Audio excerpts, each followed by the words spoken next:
Okay, uh, let's get started. We have a quorum. Good evening, everyone. It is 7:03 on Thursday, January 8th. This is a meeting of the Finance Committee.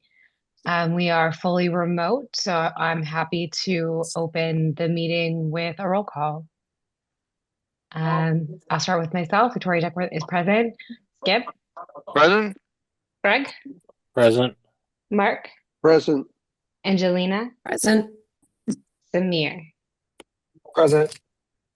Thank you. Okay, so we are open. So there are three items on our agenda today. So let's start with the first, as we do have a guest. Ray Mead is joining us for a reserve fund transfer request for Fire Station 3. So Ray, thank you so much for joining us this evening. Would you like to give us sort of a rundown for this fund transfer request? Sure. Can you hear me? Yeah, we can. Okay, good. This is a $31,000 request to transfer from the reserve fund into the renovation fund for Station 3. I had to use $31,000 between engineering and repairs on the building, kind of emergency repairs. So I'm in the process of renovating the building, or renovating the bathrooms in the upstairs. And once we did some demolition, we found that there were some structural issues in the building itself that had to be addressed immediately. So I used the renovation money to address those immediately. And the $31,000 is what I used.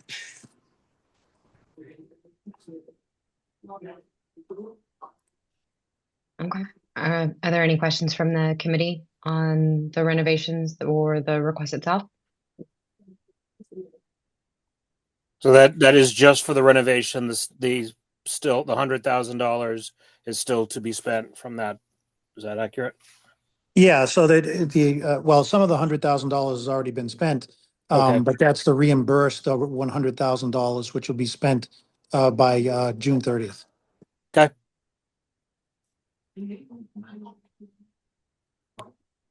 Mark?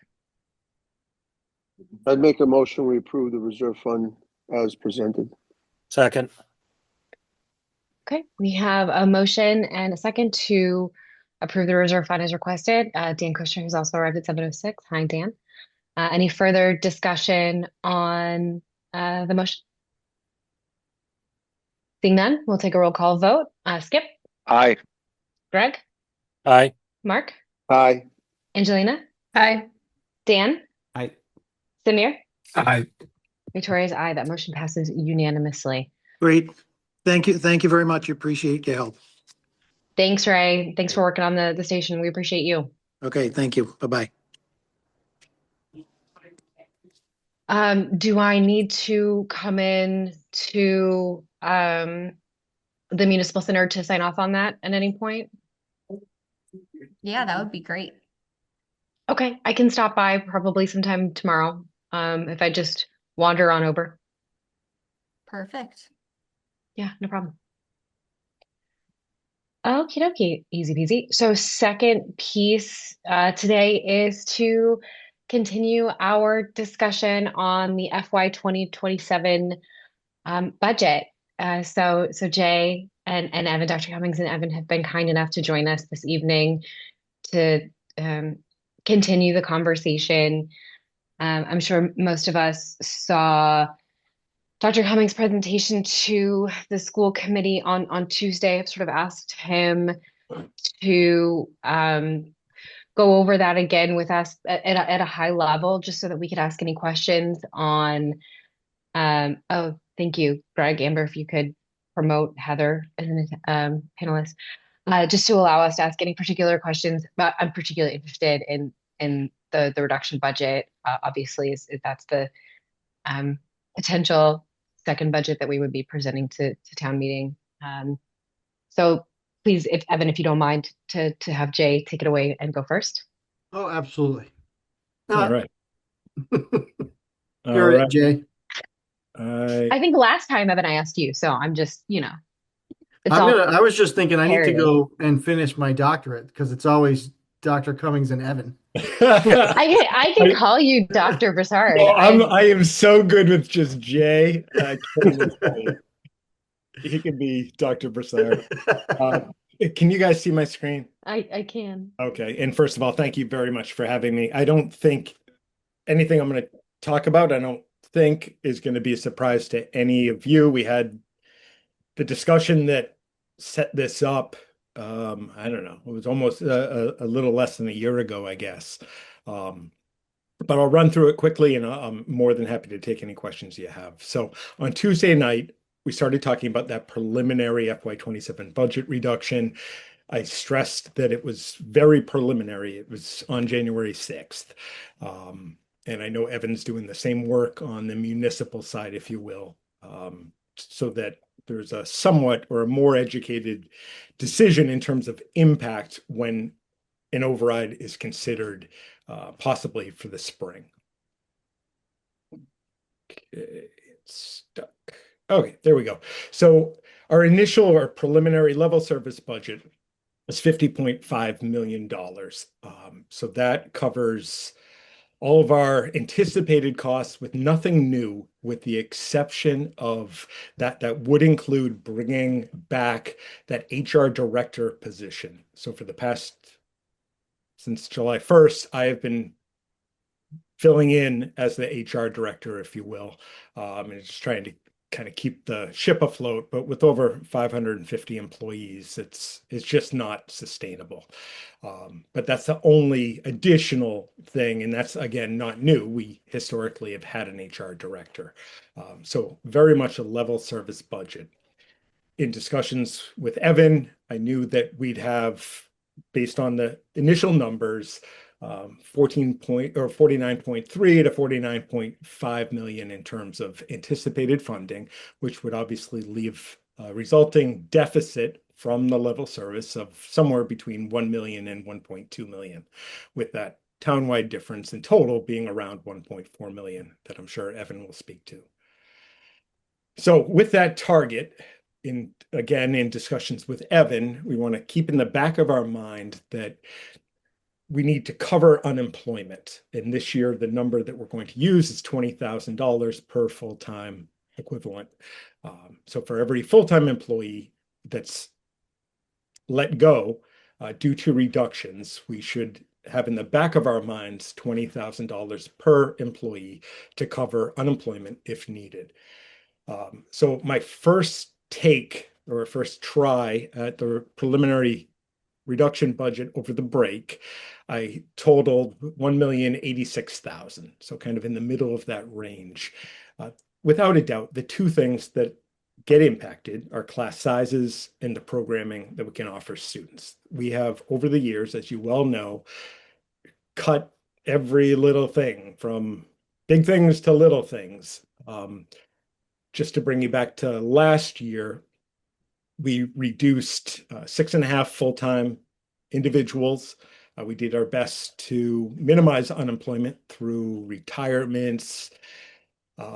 Thankfully, in every way, most of the individuals were able to find full-time jobs fairly quickly. So the impact wasn't tremendous in terms of unemployment, but we reduced by 6.5 FTE. So a half-time preschool, our HR director position, another technology position, math intervention teacher, a maintenance position, and 2 of our 4 curriculum coordinators. And then 162,000 for non-personnel reductions. That's supplies, materials, tech software, which are already fairly thin. We reduced by 162. In terms of the preliminary reductions, this slide is actually what I use with our leadership team. With one exception that I'll speak to, we don't put paraprofessional positions on the reduction list because they're not real reductions. In that all but 4 of our paraprofessionals in the entire district are directly tied to student individualized education plans. So we can say, oh, maybe we can do with less, but then come September, once those needs with the IEPs emerge, we are tied to that. We don't have a choice. So if you reduce paras, what can happen and what typically does happen is you end up adding those back in September without any funding available to do so. And it simply creates a big mess. When we look to finalize our reduction plan, we could look at 4 different para positions in the district. Those are, we at one point had a paraprofessional dedicated to every kindergarten classroom, which is fantastic. That's best practice. That's what you want. We have, over the years, had to just chip away at that, and where instead of 12, we're down to 4. So we could cut those 4 positions. It probably wouldn't be particularly wise, but we could, and we will if we have to. Hoping not to. I think in the 15 years I've been doing this, I don't think there's an example of me saying one thing and us doing another. So whatever we end up saying we're going to reduce by, that's what we're going to do. And I'm trying to keep the numbers in this picture, this preliminary image, broad and enough where I'm not looking to cause panic, but I want to be upfront and be honest. And if it causes rightful concern, so be it. It's not the greatest, like this whole presentation of course, is not great for morale. Once we get to actually defining reduction positions, be it Grafton or anywhere else, of course, those teachers on that list, whatever it might look like, are going to go and look for jobs. There's just no 2 ways around that. And then finally, we work very hard to keep the sister schools. That's, for example, we have 2 pre-K through 1 schools and 2 through 6 schools. What we would not want to have happen is class size of 5th grade 29 at one school and 5th grade at the other at 21. It can't always be perfect, but we can come pretty close. We wouldn't want to have instrumental music at one school and then not have it at the other. So we try to make sure they're as linked as possible. In terms of the actual plan, of course, I'm not putting individualized positions on, but I'm the one that did the work and I know the numbers. We would have most likely at this point 7 full-time instructional staff, primarily teachers and counselors. Again, we're not including paraprofessionals. It could include curriculum coordinator. We only have 2, so we're a little limited there already. We most likely would not go back to maintenance. We're bare bones with custodial. So it's going to be instructional staff in for the most part in terms of teaching, curriculum support, and counseling. So 7 at the secondary level, so 6 through 12, and 7 at the elementary level. We will most likely focus on upper elementary. That's just the way it plays out. And as you continue to make reductions, you inevitably end up going lower and lower. But if you can, I'd love to not make any reductions, but the last place you want to reduce is pre-K through 1 and 2 in terms of literacy and just core skills. If we need to account for unemployment costs, there would be a reduction of 4 additional instructional staff to again cover that cost of $280,000, and that totals just over $1 million. Mark has his hand Yep. raised. If you don't mind taking a Not midstream at all. question. Sorry, I couldn't see. No, that's okay, Jay. I just want to make sure I understand. So to lay off 14 to get a number, you have to actually lay off 18 If to make up for the unemployment. correct, if the number we're using is 20,000 per person, Yep. obviously the 14 times 20 is going to be the 280. Okay. Gotcha. Not, it might be just 14 if it all works out and everybody just, we don't have enough. Right now, I know of 2 retirements. I have to figure out certification. It's not just, you can just not fill those 2 because we may have to fill that. But we certainly do our best and hope that just on the humanistic side, our staff is tremendous. If we have to release anybody, we're going to do everything in our power to help them. Yeah. Can I ask a follow-up question to Evan? Yes, no, maybe? Sorry, you Evan? caught me literally. I just started taking a drink of water. I'm sorry, Evan. I'm sorry. I guess my question is unemployment is a one-time non-recurring cost. Yes. And if we have to start laying off people within the budget to make up for that unemployment, if that's the way we go, wouldn't it make sense to use free cash to offset the unemployment costs so that we don't have to lay off an additional 4 teachers? That is a potential. We haven't really gotten that far, but yes, that is something we can consider. Sorry to interrupt. No, no, Is it Jay or is it Dr. Cummings? How are we referring to you? Jay is fantastic. I love that. I'm just joking. Thanks, Jay. I appreciate the question.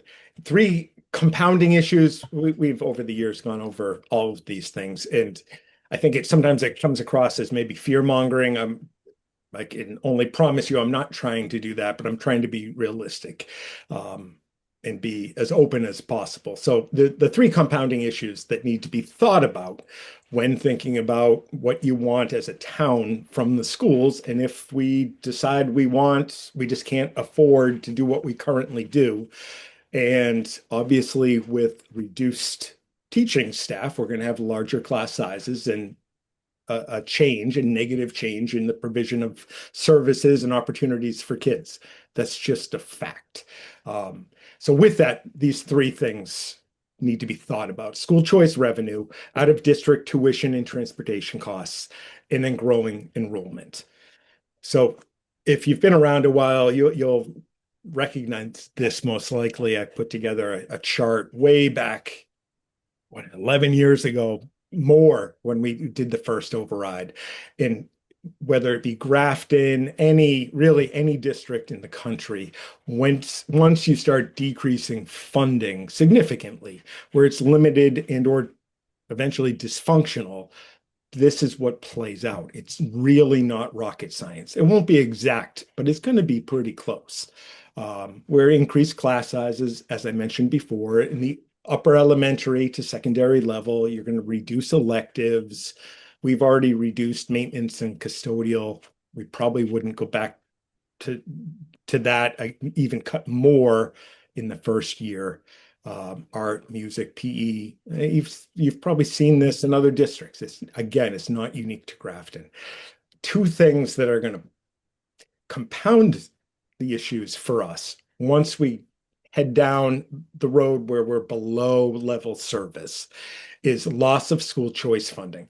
Over the past decade, we've brought in at least $8 million through school choice. We've always had a huge wait list. On our end, it's awesome. People hear great things about our schools. We provide a great education to kids. We have great opportunities, athletics, a great culture and climate. So much so that people are willing to drive their kid or kids every single morning to and from our schools. And it's been great. We bring in revenue and we use that revenue to pay for staff, to pay for supplies, to help offset the budget. Awesome, win-win. Right now we have maybe 130 kids.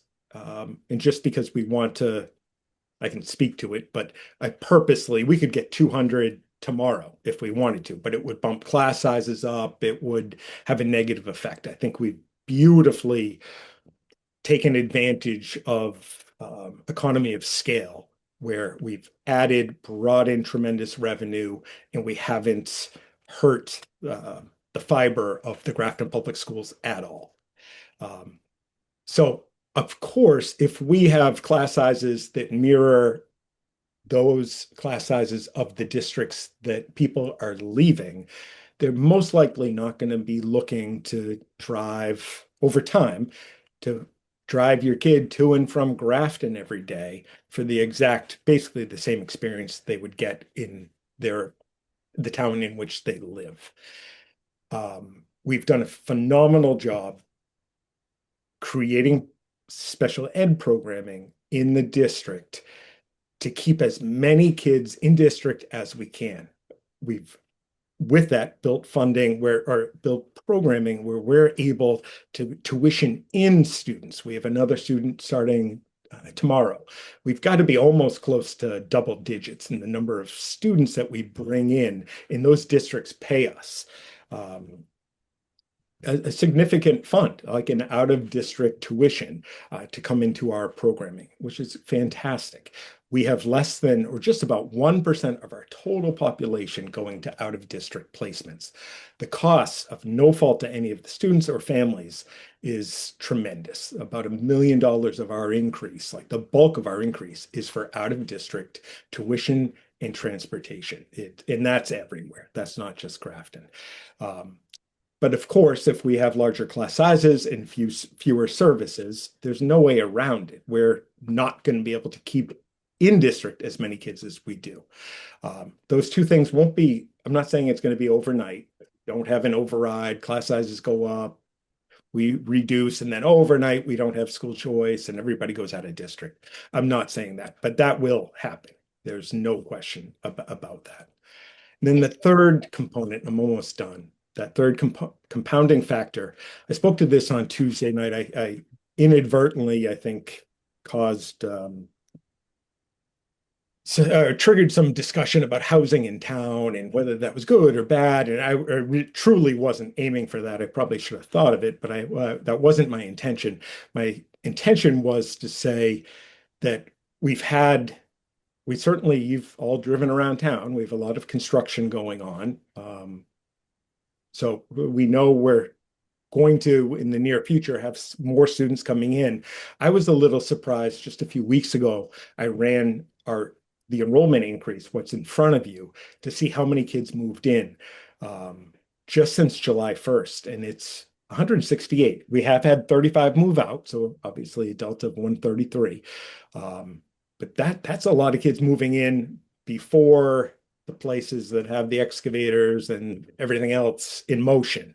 And I wasn't trying to use scare tactics or anything else, but in thinking about class sizes. So if we reduce and go up our class sizes, I'm going to take whatever we have that in 2 months, say we have to reduce a teacher in 5th grade. I'm making this up.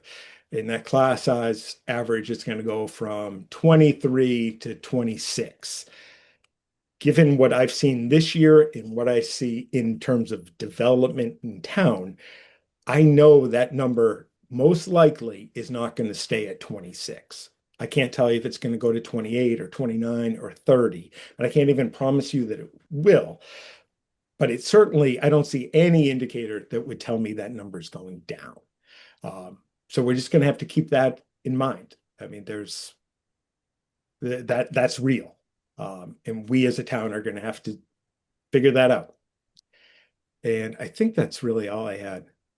We have two questions. Yep. Greg, I think, or three now. Greg, you had your hand up first. Yeah, it's seen the state enrollment numbers over the last few years have shown that the number has decreased by a few hundred over that time. What was the effect of doing that? So I assume we still have physical capacity. This is all about staffing needs, correct?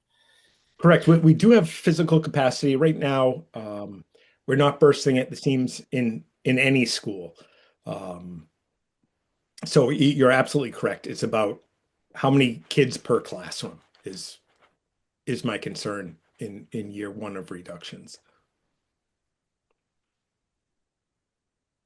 Yep. So mine kind of dovetailing on what Greg asked is we might not be bursting at the seams, but we've also kind of been told that with the construction that's going on, that we won't be seeing the need for any new schools for quite some time. Yeah, sorry, Roger. It seems like with 133 new kids, how much more room do you anticipate having or being able to absorb before we do have to look at schools? Yeah, that's a fantastic question. We've got NESDEC. That's that group that in New England does this work. They go in, look at birth rates, construction.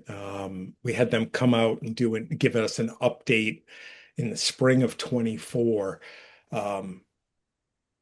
Given what we know now, I don't think we're going to have a need for a new school due to size. My worry, and I guess my worry more than anybody in town, and rightfully so, is we have like these numbers right here, as long as they're spread somewhat evenly, we can absorb that.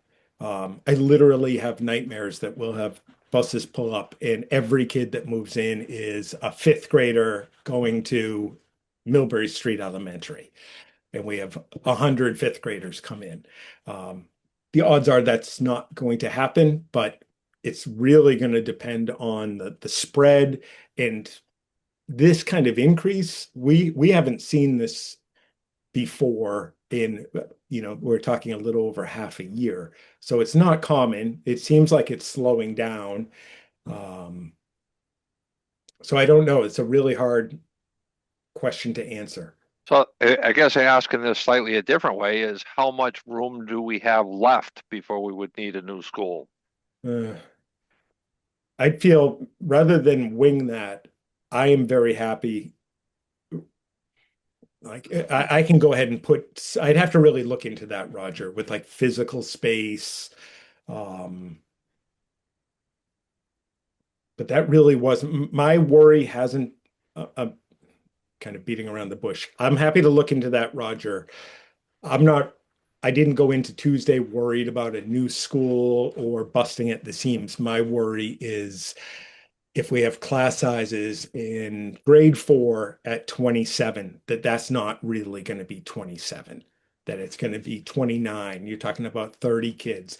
Can we manage that? Yeah, but boy, that's going to be incredibly challenging, not only for the teacher, but just the space. I think of North Street Elementary, their classrooms are lovely, but they're not particularly large, like just fitting 30 desks. If it comes to that, is going to be a massive challenge for us. Yeah, so my general thought process here is if we've seen 133 new kids in 6 months this year, we also have to think about, or we can't not consider the fact that we may need to enlarge our school plan. Right. And with that, that's why I weeks ago reached out to NESDEC to come out in the next couple of months and do a full report, really looking at that. So maybe as a conclusionary statement there, we're comfortable, but maybe pushing up against the line at a level funded budget when we are looking down through the barrel of a reduction budget where we are not level funded. The uncertainty level increases significantly, right? Because in all things, resources are sort of stretched to their limit. Oh, sure. Yeah, absolutely. We reduced by 14 or 18 teaching staff. We are going to feel it. And that's being coupled with, if nothing else, a general increase in our population. And I think, one of my questions, and this is not something that could necessarily be answered this evening, but is to attempt to quantify some of the impacts that we might see over a longer term of losing school choice, both from a number of students and from the dollar amount. If that's I know you like to not on purpose, but sort of by de facto pick on Northbridge about this, right? Because we get a lot of their students. They ran into some issues. They've been having a lot of out of district placements, some sort of comparator to the way that has impacted that district, and the fact Oh, that yeah. that could be a really good direct reflection of what could happen to Grafton. I think maybe numerically or quantified that could be very helpful for folks to see. Yep. I think that's great. And yeah, Northbridge is an outstanding example. I mean, no, all the respect in the world for their educators, their leadership, Of course. but at one point, not too long ago, they were considered an outstanding district, and they ran into budgetary problems, and they've been trying to dig out since. It's a good cautionary tale, and I think it's something that we might think about presenting to the public at large. Dan, please. Thank you for your patience. Yeah, with those new enrollment numbers, how does that compare to the new growth that we've been seeing past few years? I'm pretty sure it's been a relatively higher new growth numbers past couple of years. I wonder if Evan can confirm or correct my my Yeah. recollection on that. Yeah, we've been at about 1.2 million. We've been north of a million for the last 2 years. I think the year three before this was 984 or something, so pretty close to that. But yeah, we've seen a little bit, but only maybe a couple of 100,000. Um, and most of that is on the single family home construction. That's what we've been seeing the most of and getting our growth from. Okay, thanks.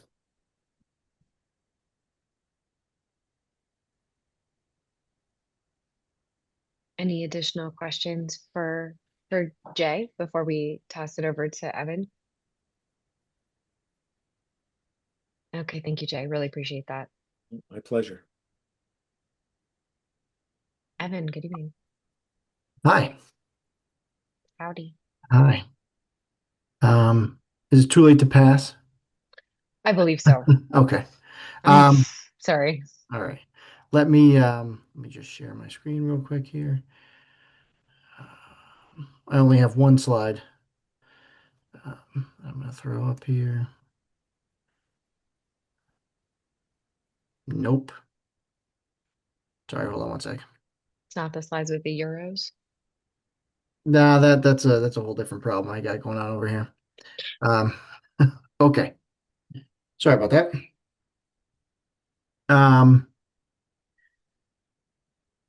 So we are in a little bit, not of a holding pattern, but we're waiting. We are going to be meeting with the school committee and the select board next week. That kind of kicks off the directional type of meetings where, we hope to get some clarity on areas of the budget that we're requested to preserve or make cuts. In the meantime, our budget deficit's currently about 1.484 million. We did get our initial GIC estimate, and it's about a 10% increase over what we had last year. We still have some final work to do with GIC, but that's their kind of best estimate early on here, which is a reduction in projected cost of between 341,000 and 545,000. So if we stayed where we were looking at about a 15 to 18% increase, and we wound up at about 10%.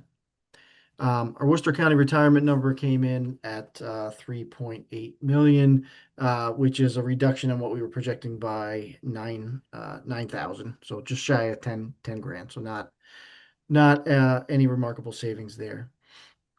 We are working on a reduction budget.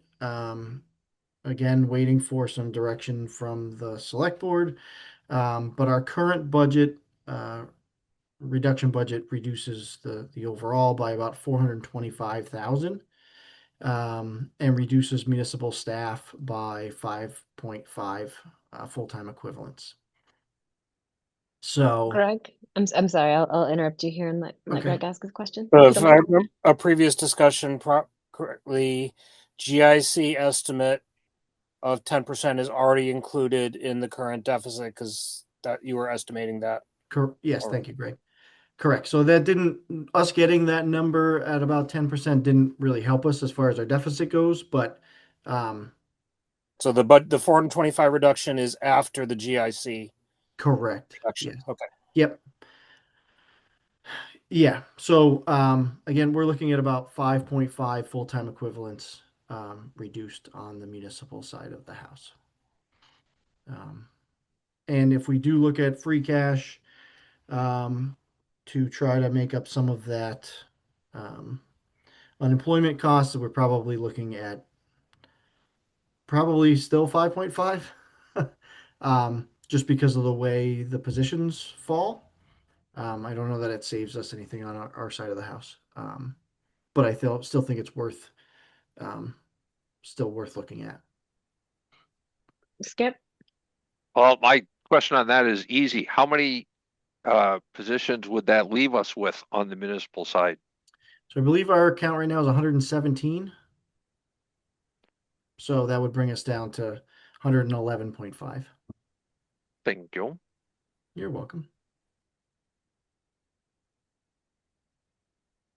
I mean, what are you using for an average salary of the 5.5? Because I'm sure you haven't, have you, I don't want you to say, but you haven't picked positions. Are you like using an average salary to get to that 425? No, I picked salaries. You did, okay. I picked positions just based on what I thought the most likely outcome would be. But that's at my own risk. So if the board wants me to head in a different direction, I got more work to do, which is fine. But it's just the way that our numbers were playing out, there was a wide variance in what those positions were gonna net. So Okay. the Thank average you. wasn't gonna get us there. Yes. Angelina? Sorry, Victoria, I'll just see the Please. hand. Okay. So how did you come up with the taking so much from schools and so much from municipal? Well, it was a conversation between Jay and I, and Jay, correct me if I'm wrong.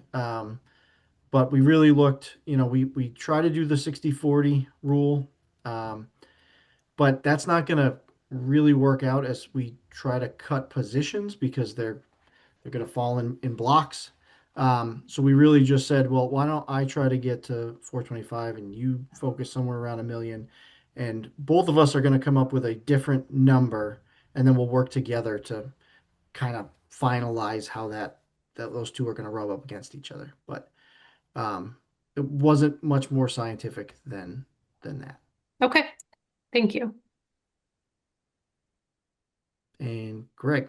So we're looking pretty much the entire 1.5 million is going to come out of personnel. There's not a whole lot of extra other areas that can be cut at this point. Of that 425, I have 110,000 of non-salary. Okay.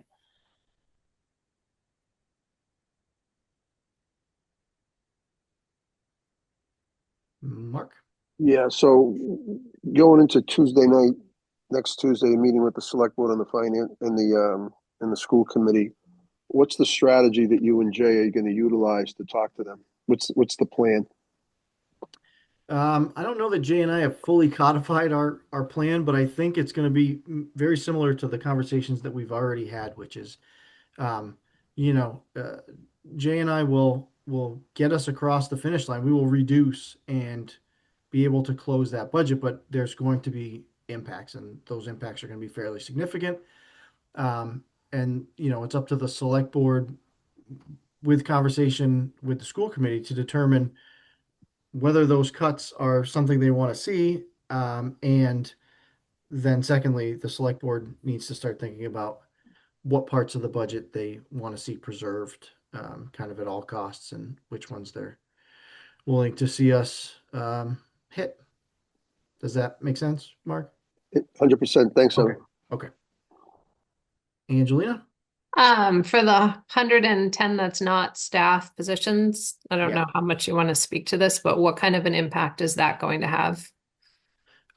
It is, well, I think it depends on how you look at it. So it is a non-vital service, it's made up of non-vital services. So that those aren't cuts that are going to say reduce senior meal planning or anything like that. I stayed far away from anything that would impact residents in that way. It's pretty much non-essentials, and I'll kind of leave it as that if that's okay. Yeah, that's fine. Thank you. Yep. Yeah. Just real quick on the GIC estimate, how confident are we in that 10%? Did they give us any range, or is that sort of what we best guess as of right now? No, we're pretty confident in that. Mary, do you have a different take on that than I do?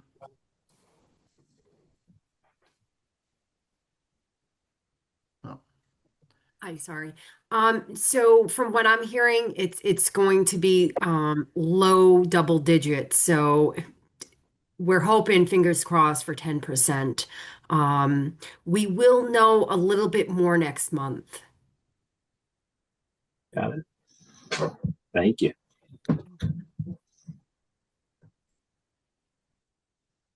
Just as an aside, so Mary and I both worked together in a GIC community prior to this. This is our first time onboarding a community in whole. But previously we would receive kind of early notification and they were pretty darn close in the past. Again, a little different situation for us here. But I don't think they'd throw it out flippantly. So hopeful. I did go to the one of the seminars for the municipalities, and they had mentioned a lot about the GICs, and they had mentioned like, one of the pitfalls, right, is you could see like sort of stable, like, year over year, and then in year 3 it goes like through the roof because it is based on historical claims data that hasn't really caught up. Right. So like that's always like the pitfall of a GIC, but again, ultimately, I'll tell you my experience is that's the pitfall of all health insurance. Yeah. Because we just went through that with Mass Strategic Health Group, and before we did that, we went through it with Harvard Pilgrim. So, right. It's kind of the nature of the beast, and I think we're trying to pick our way through it the best we can and find the balance for residents and for the staff that are utilizing it. But that happens. I mean, we went 10%, 4%, 18%. Right. So, it's a little bit of a mess. Yeah, no, I agree. Hard to predict. Yep. So, again, and my last, just kind of point on this, the other part that I've said this before, that really made us look at GIC is that budget certainty. So they come and tell us we're at a 10% or a 12%, whatever it is. And it should have been an 18%. They don't come back and say this is your deficit for the year.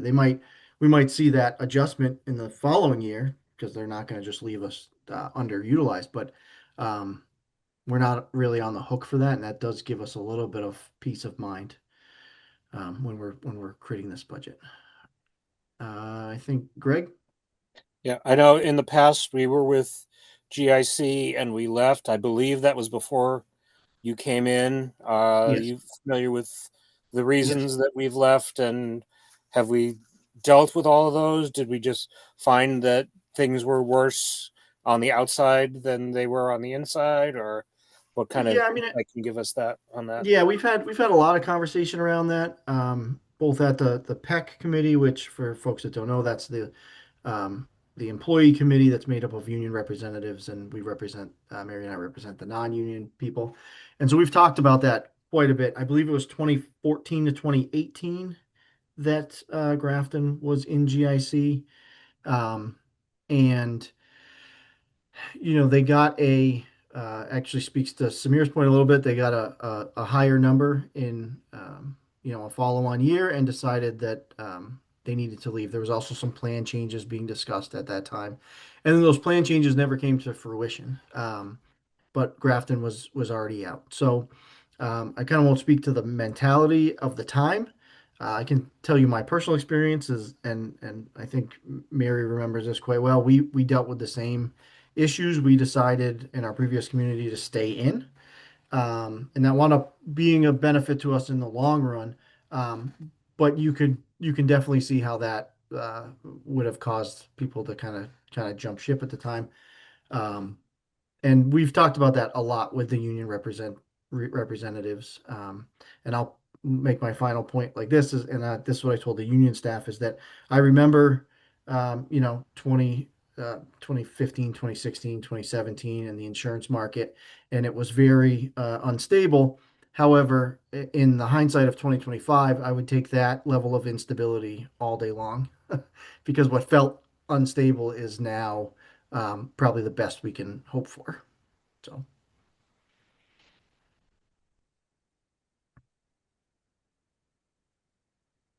So thus far, the select board has not provided any sort of general guidance in the reduction or the areas that they would like you to focus in. So the 60-40 sort of reduction budgets that you gentlemen have preliminarily come up with are simply just based off of the fact that 60% of the budget comes from the schools, 40% essentially. Roughly. Yeah, and I'll put it this way, and again, Jay, feel free to jump in if you think I'm wrong, but having the school start at around $1 million and us start at around $4 and change is a pretty easy number to give each other a target to try to reach. Sure. And then we're not having those conversations publicly, so we can tweak them as necessary once their guidance comes in. But we both need some number to shoot for to start trying to make that come to fruition. Yeah, absolutely. It's a logical place to start the thinking. So that's very helpful for them that you've started that work on their behalf, essentially. Dan.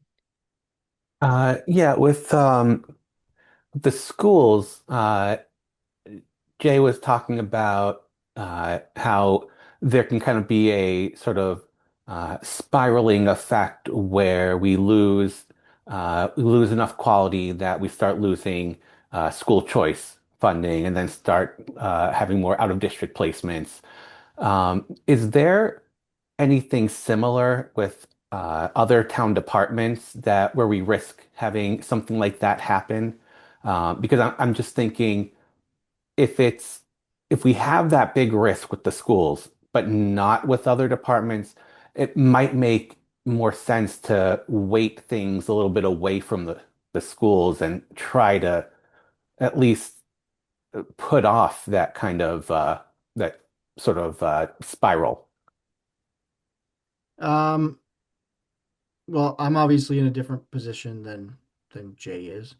Um, I would say that it depends on what the select board tells us they'd like to see. I think that we do have some departments that, when you start making cuts, it shifts the workload to either other employees or other departments.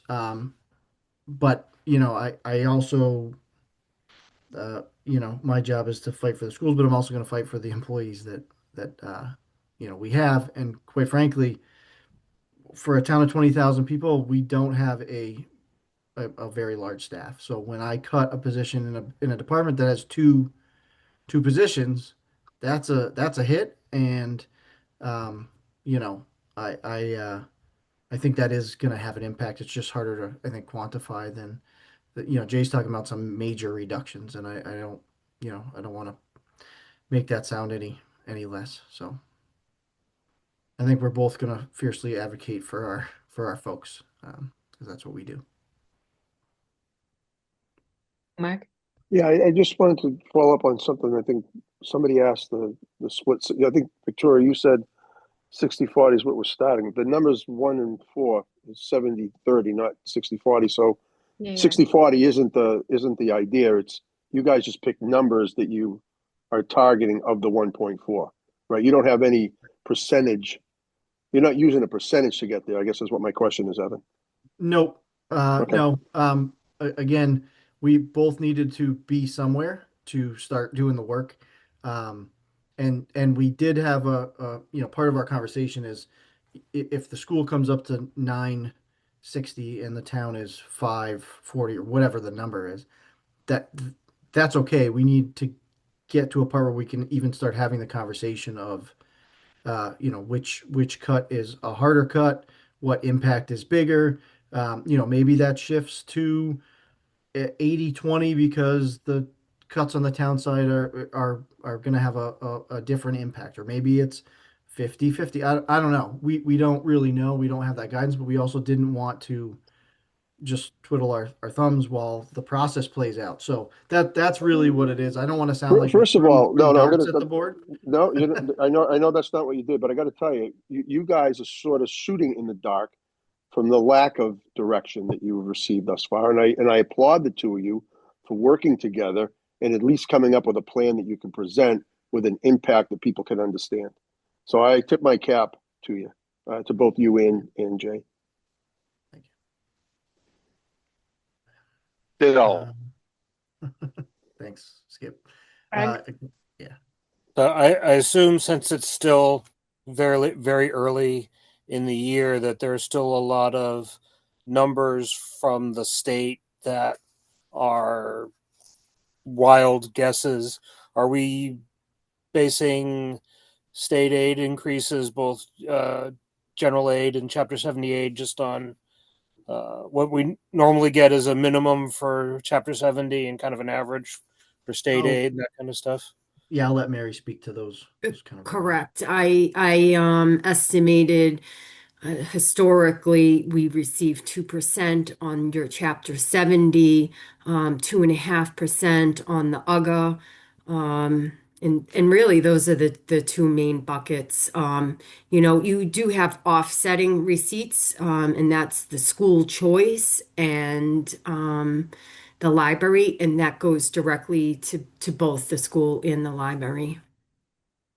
Yeah, and that school choice is another thing. Is I see as services start declining, we would not only see a decrease in incoming school choice, but probably an increase in outgoing school choice as well. Correct. We will get the cherry sheet numbers. Typically, it's the third week in January. So once I get the first round, I'll go and I'll update all the work papers.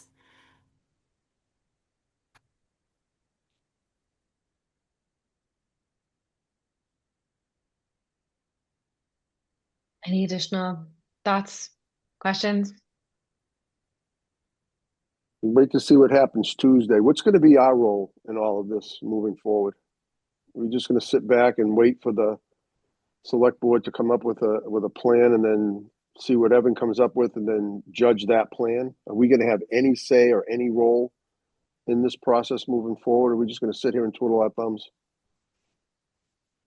Yeah, Like- that's an excellent question, right? I'm a little disappointed that the finance committee has not been explicitly invited to any of the sort of joint school committee and select board meetings. I think it's one of the reasons why we're sort of having these tag along additional meetings, because I do think that the voices in this room are particularly experienced and have seen a fair amount, right? What I am planning on doing is reaching out to the chair people of both of those committees and ensuring that any post January meetings that there is a TRICOM meeting. I have not heard any tell, speaking of specifically TRICOM, of the smaller TRICOM getting together at any point. Now, Mark, Angelina, you're our representatives. Have you heard anything from? No, I haven't. Nope. I've not heard anything about the smaller TRICOM either. I think their initial hesitation to bring in the finance committee is that it is so preliminary, but I don't think that's a reasonable excuse at this point. It's January. What's today? The 10th, The 8th? 8th, 9th? It's January 8th. And One of there's those. still no direction to Yeah. the town administrator and the school superintendent. And town meeting is what? May what? 19th, something like that. That's the election. When's town meeting? May what? First week of That's May, it. right? I Yeah, think it's the second 11th. second Monday of May. So here we are sitting on, and I'm going to repeat what I said at the last meeting. I'm really frustrated with this. They were supposed to get to work after last town meeting last June. It's January 8th, and there's no direction. And we have our two top managers in this town lacking direction and trying their best to come up with something. It's not fair to them. And the finance committee is sidelined. Not invited to meetings. Nobody's looking for our opinion on anything. And they're going to meet on January 13th, and they're going to decide we're going to start giving, maybe we'll give direction on January 13th. The next thing you know, it's May 19th, and we're going to start trying hard again next summer. It's ridiculous. I'm frustrated. Dan, please. Yeah, I think in terms of the finance committee's role, one official thing that we have is we can propose amendments to the budget for town meeting. And I don't recall us ever actually doing that because we tend to have very collaborative and very efficient process where we give feedback that gets taken seriously and gets, there are changes that are sometimes made from the feedback from the finance committee. And I guess I just wanted to point out that if we feel that's not happening, we can propose changes at town meeting. The bigger thing, of course, that Mark was getting at is that by that point, whether or not the town can vote on an override will be decided. Right. And so that is something I'm definitely more concerned about. Um, which things get cut from where, how much from, each department. Those things really don't need to be decided for the select board to decide whether or not they're going to let voters make this decision or whether they're going to decide against it for voters. And so I think that uh, that really needs to be the message to the select board. It seems like last year everything got really hung up on figuring out a number. And I think another point that the select board really needs to understand is if the number is a little bit higher than what we end up actually needing, that just means it can last longer. And if it's a little bit lower, it'll just last a little bit less. It doesn't need to be perfect for the select board to decide we're going to go for an override. And they can decide that before they even pick a precise number. So I'm really hoping that we can get the select board to understand that and really realize that they already have everything they need to decide at this point whether uh, to give direction toward an override or not. I think that's so beautifully stated, Dan, and I couldn't agree more. Right, I feel like asking for the numbers, revenue or budget over and over and over again to the cent level is truly kicking the can down the road because there's hesitancy to make the scary call. But ultimately, it is not a scary call to put the fate of the services of the town into the hands of the voters, right? It is up to the residents of the town of Grafton to decide whether or not they are willing to spend additional money to maintain the services that they enjoy today.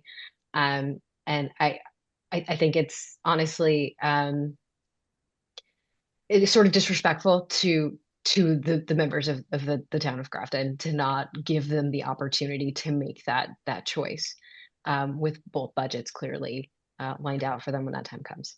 So I couldn't agree more. Mark, your hand is up. I let Heather go and then I'll follow up after Heather. Please, I Heather. think So I do agree that after June, there was no doubt in I think anyone's mind that we needed an override. I mean, whether or not you got direction or you didn't get direction, I think that we all knew that there's just the funding isn't there, and we need, if we want even flat services, we need more money because like Jay just said, we had 133 new kids come in. I mean, that's a lot of money. But to everyone's point, you can't create a budget back in June because there's so much change in that time. So I know, our last call, Mark had, and this one has said he's upset that people weren't given direction. And I agree. I agree that I don't think it's necessarily our charge to actually tell people what to do. And we all had our opinion back in June that something has to be done.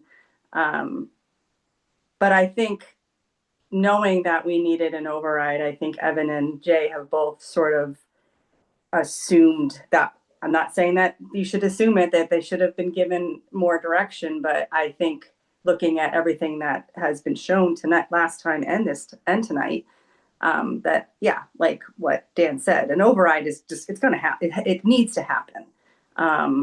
So I like everyone else. Thank you, Jay and Evan, for assuming that that's what is going to be happening. And even though you don't have the number, you're sort of giving everybody an idea of what that number needs to be. So you kind of did the preliminary work that hopefully on Tuesday they'll be able to give you a little bit more of a direction as far as how much they think you guys should ask for. So that's all.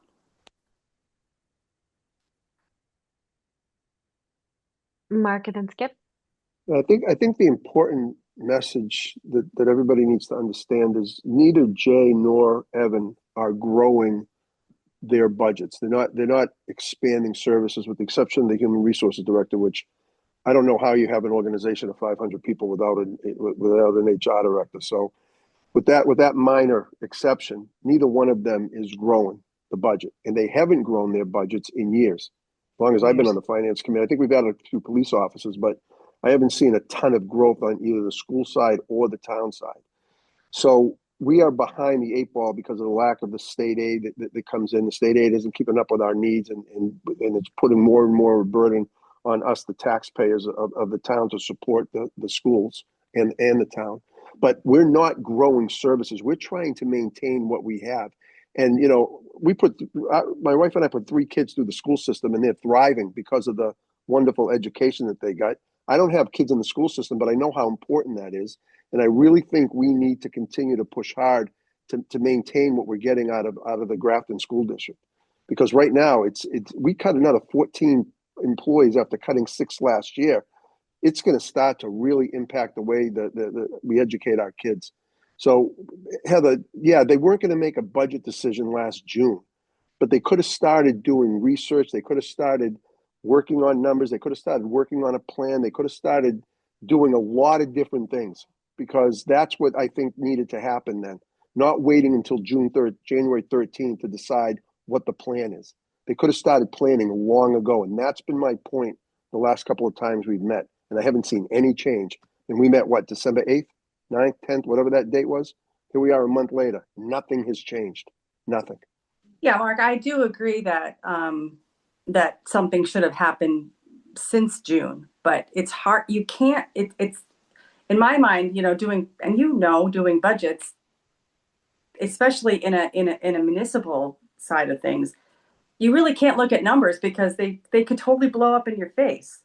So But what you can do, Heather, I'm sorry to interrupt you, but what you can do, and what I've done in the past, is we started in June one year on a budget, and what we tried to do is do benchmarking, and we tried to do comparable communities, and we tried to show where we were compared with other communities. And we did that over the course of 4 or 5 months, so that when it came time for November, December to get the budget guidance going, we had a plan in place, because we did the research over the summer, and nobody has done that. And nobody's given direction to do that. And that's what my frustration is. There's a lot that can be done to help move a budget discussion along.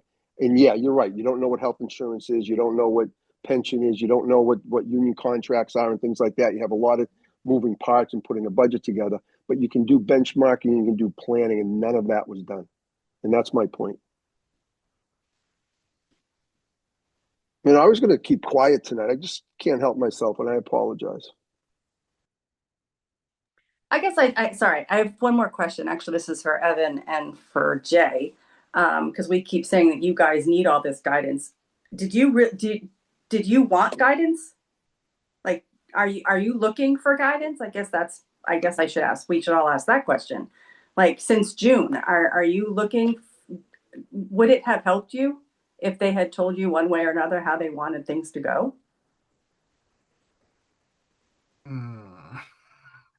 Be honest. I mean, you have to be honest, because I mean, if you want us to advocate and help and move things, I don't know. I don't know. I mean, so here's what I'll say to that. So when I got here, and I've said this before, when I got here, there was even a question in my interview about making the override last for 5 years, and so we did that. I think we did that successfully. Jay and I worked together. We got the town across the line. But then, that expectation shifted, and so it would be helpful earlier to know whether or not an override was expressly on the table. But as far as more finite direction. I don't know that that's helpful that early on.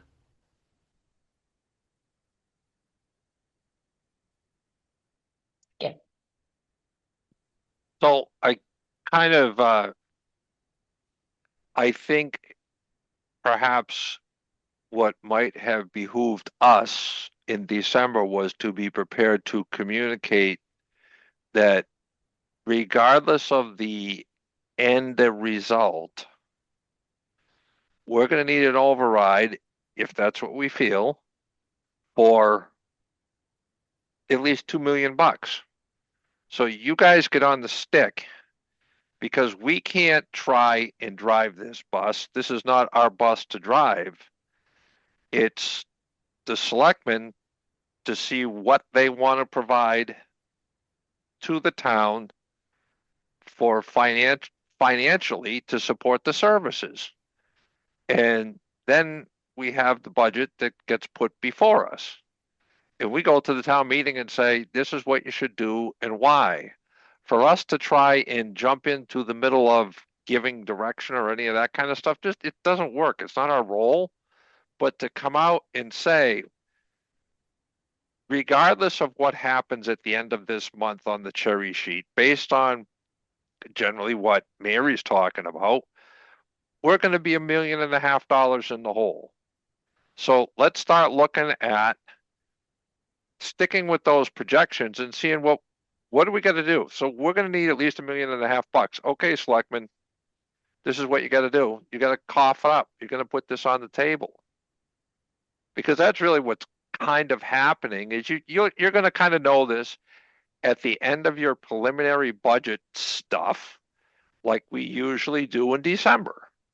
So that's not a wrong time to go and say, look, this is what we're going to need. So this has to get planned on, and that's it. That would take care of, you can't really do it any earlier, as Evan said. And, Mark, yeah, we could start this, or we could try to get this started, or force the selectmen to get out and start asking for this, because it's going to happen. It's just a question of how much is going to happen. And you won't really know this until the final numbers come in later on in the spring. All the meetings that we sit and have really kind of get a sense of, we can negotiate with different people or say, hey, maybe try this or try that. But in the end, all the best laid plans kind of either melt down or get reinforced on your way to the end of the state giving its figures about what they're going to fund and what they're going to require. And that's really it. I think you're right on a line, the line by line dollar basis, but to Dan's point, you don't need to have that level of granularity to understand that we are at a place where it's insurmountable. And the answer is either we put it to the voters to make the decision on whether they are going to accept an override, or we don't make that decision and we don't let them make that choice. Right. And we you don't set the number until you get all the facts. What I'm talking about is the direction is, are we going to try to level service and come up with the additional revenue? And then once the governor puts out the budget, you start to see what the state aid numbers are going to be. Then you finalize the number 45 days before the election, because that's when the town clerk needs to get the ballot. So that's when you make the final decision. So I'm not saying last June you were going to say, oh, we need a $2.6 million override. I'm saying you start looking at things and you start planning. And Evan, I disagree with you. I would have wanted that direction a lot more early on. And that's what I've been doing in my career for 41 years.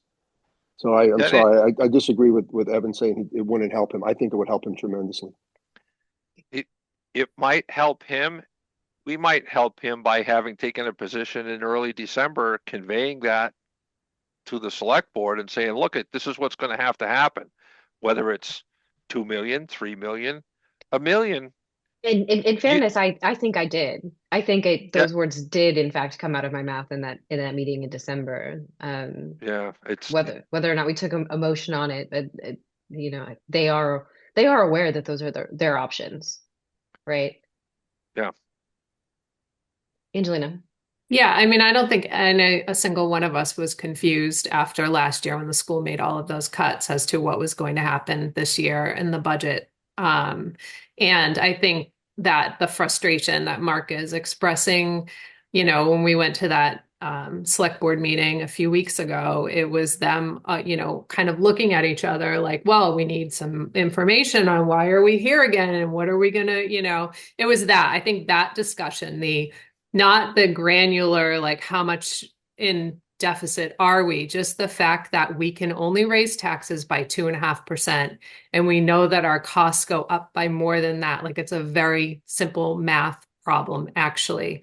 So, to be at this point in the year saying we need to figure out why this is happening.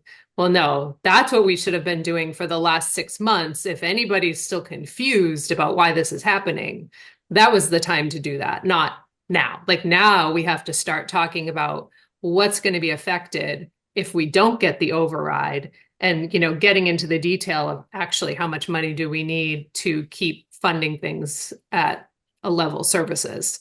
So I think that's where the frustration was. I don't mean to talk for you, Mark, but you talk for me better than I talk for me. I just can I follow up on something that Skip said? Please.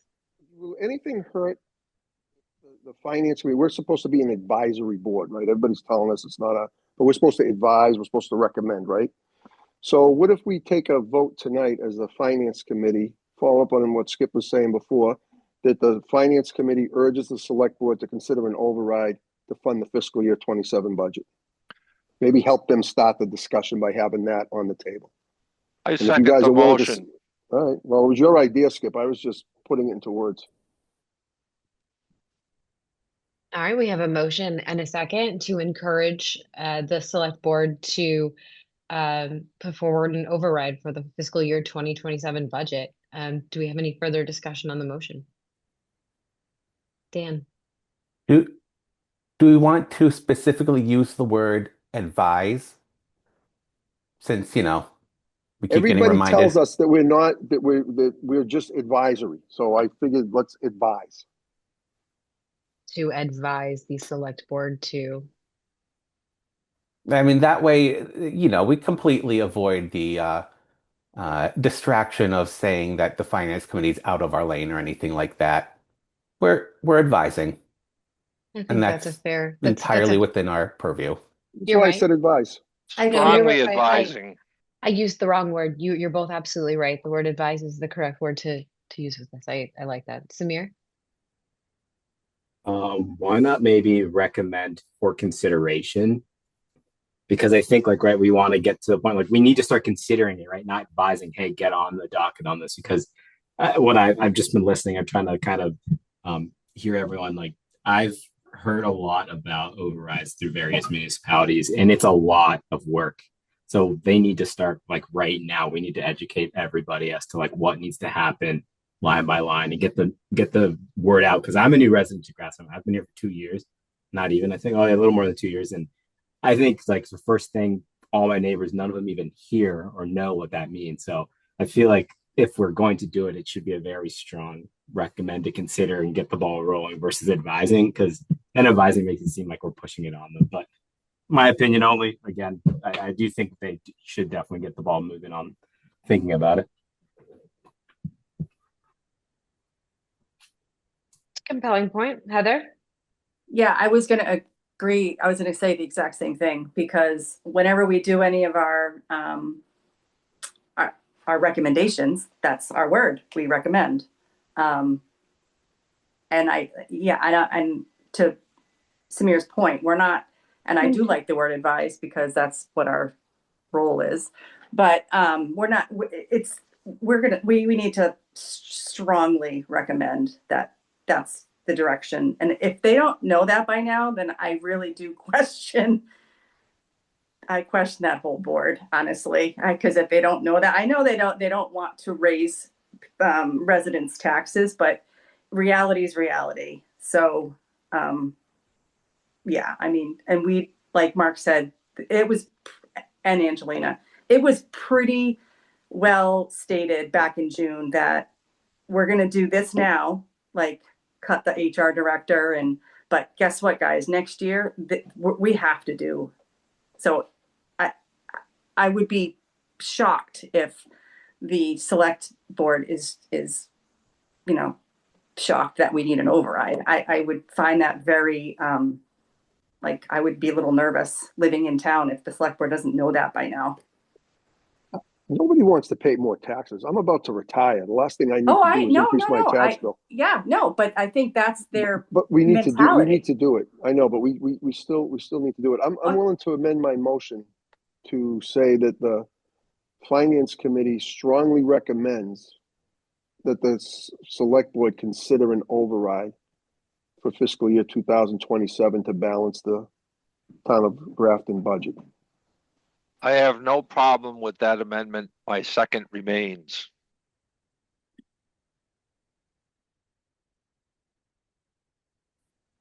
Dan, please. Do we want to recommend that they consider an override or that they propose an override? And I don't want to like, keep, nitpicking words, but I feel like this one's substantive. Yeah. Yeah, but the statute specifically puts that decision squarely in the hands of the select board. Right. And so I don't want to. We can recommend that they recommend make that they consider it. That they consider it because they have to consider the override. Words matter in this particular motion, and I would say consider is the right word. I agree. I feel like we could be a little stronger than that. I don't think. I mean, they are considering at this point an override. That's kind of what they're doing. I disagree, Dan. I don't think they're considering anything, to be honest with you. Well, I don't think we are out of our lane for recommending that they make a particular decision on whether or not to put an override on the ballot. But sounds like I'm in the minority here, so I'm fine moving forward. I would support that change. Greg, can you define which change? Recommend instead of consider. We've been considering for a year. All right, I'll accept that. I'll accept that. Dan, you convinced me. So what I actually have written down is the Finance Committee strongly recommends the select board consider an override for the fiscal year 2027 budget or to balance the Grafton budget. So I have both recommends and consider. No, I think they're saying to take out consider. Yeah. Yeah. I guess I would phrase it as that we strongly recommend the select board place an override on the ballot. That amendment. It's still their decision. They can do what we recommend or not do what we recommend. On the ballot for fiscal year 2027 to balance the Grafton budget. Yeah, trying to do or say any more than that is just going to cloud the issue. We're kind of telling them that it's time to behave as if we know what's going to happen because we know what's going to happen. And to fight this concept is to be walking around with your head in the clouds. I think it really ultimately comes down to the fact that the gap is so big and the consequences of making those cuts are so big that it makes no sense to I can't imagine the justification for not letting the voters choose it. If it were smaller like last year, I still wish we had gone for an override, but I can kind of respect that, it's in that gray area and you don't want to put out an override that you think might fail. This time it really is so big that I just think the voters should get to choose. Any additional? What's the exact motion now? Just so everybody knows what we're voting. The motion is the Finance Committee strongly recommends the select board place an override on the ballot for the fiscal year 2027. The Finance Committee strongly recommends the select board place an override on the ballot to balance the fiscal year 2027 budget. All right, that's my motion. That's my second. Any additional discussion on the motion?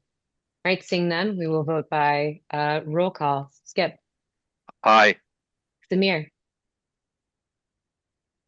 Said aye. Heather, Aye. Mark, Aye. Greg, Aye. Angelina, Aye. Dan, Aye. Victoria is aye. That motion passes unanimously. Okay. Angelina.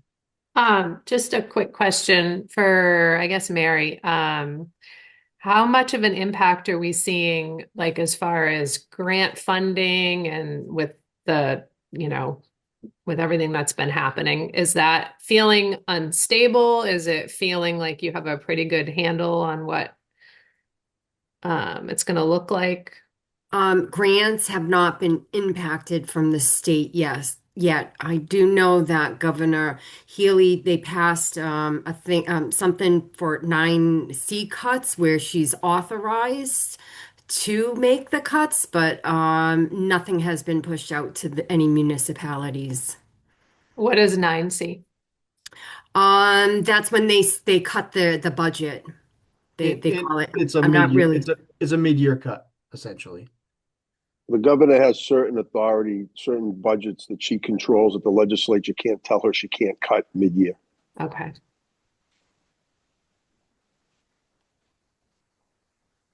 I just wasn't sure if, like, that stuff was feeling as unsure as the rest of the planet Earth is feeling at this point. Like, it's all just feeling very unsure. I think, and I'll just jump in for just 1 second. I think Massachusetts is doing a good job of insulating us from some of that. But I do think you're going to see some impacts from that. I mean, I was just talking to the fire chief today about AFG grants, and that program has kind of shifted away. That's all federal dollars. So, be interesting to see what else is impact down the road. We only lost one grant, that was called the BRIC grant, and it was about 60 grand, I think. So not a huge impact, but it's out there. Thank you. All right, let's move on to the last piece of the agenda for the evening, and that is our end of year report. The report of the Finance Committee. Do any updates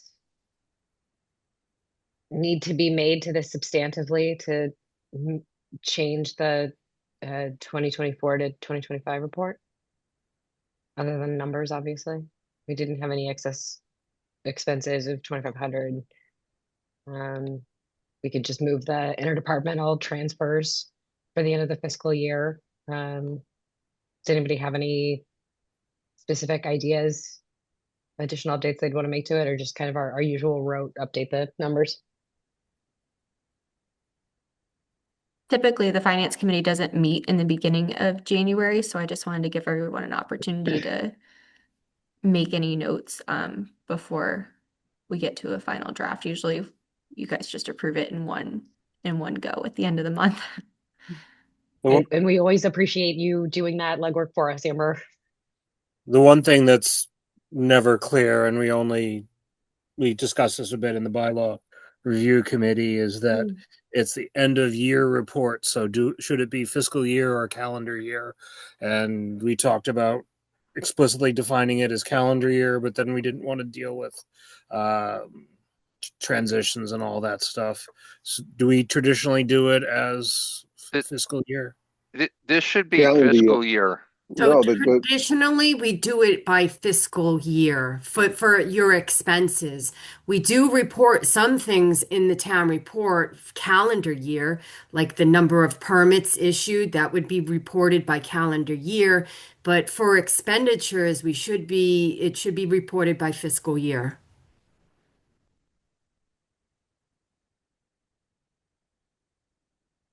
So it's a mix.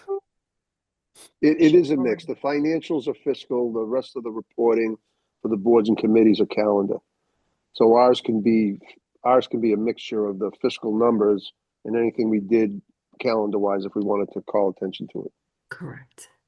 Okay. Okay. So next steps, the school committee and select board will be meeting next Tuesday together to continue this conversation. When would, what would the finance committee like to do? I personally would like to sit down with those two committees. I know that their Januaries have been now sort of predetermined, but I would like our next conversation to be a larger one that's inclusive with those committees. If you all would agree with that thought process. I would like to say that I'd ask the chair to reach out to the chairs of the select board and the school committee and schedule a joint meeting of all the boards. Yeah, I would be very happy to do so.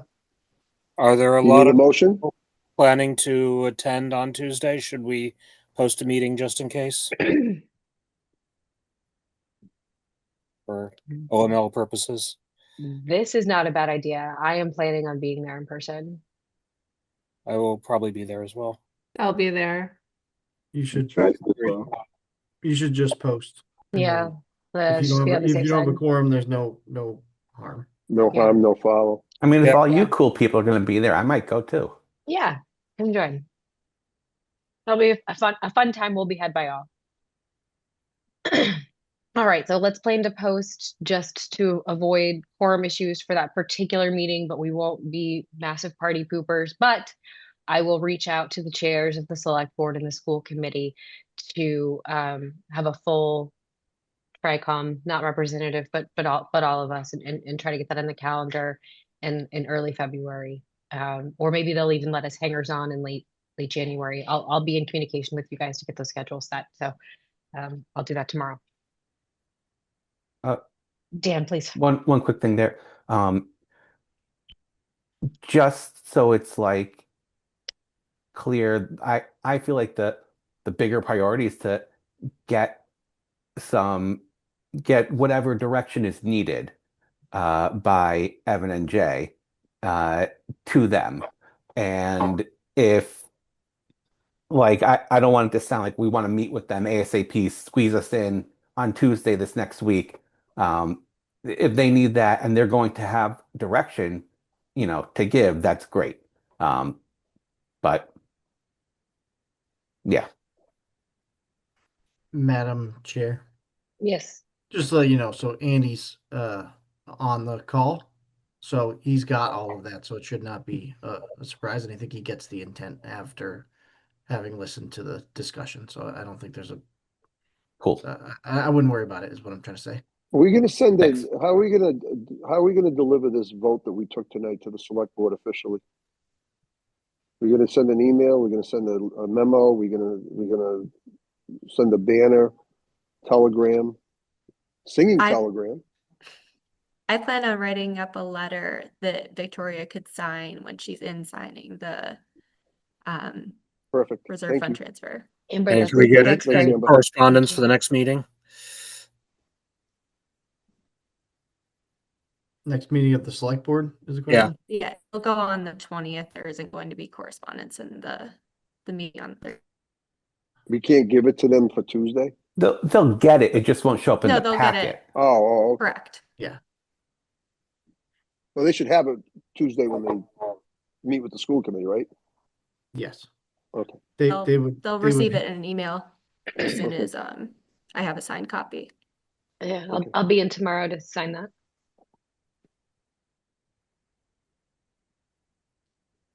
Okay.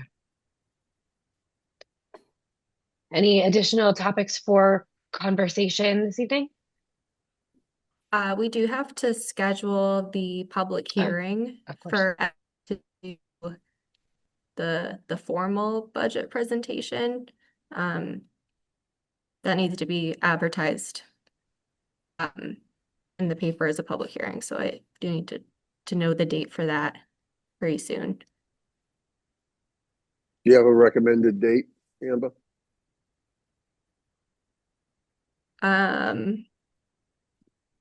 I was looking at the first Wednesday in February, but if we prefer Thursdays, we could go with that date.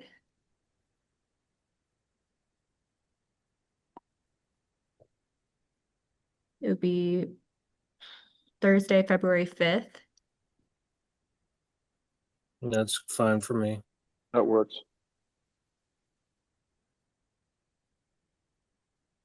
Give them an extra day. Well, we know Skip prefers Thursdays. No, then I want it on Wednesday. Have it on Monday or Wednesday. February 5th works for me as well, Amber. Thank you.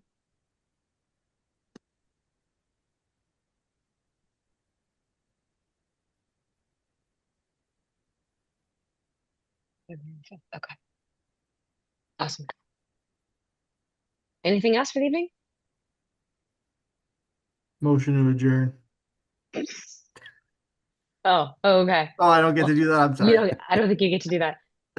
And Sure, then you can Jay just adjourn seconds it. I know. It's as this is I don't believe we need to do any of that rigmarole, do we? So you all just have a wonderful evening and see you probably on Tuesday.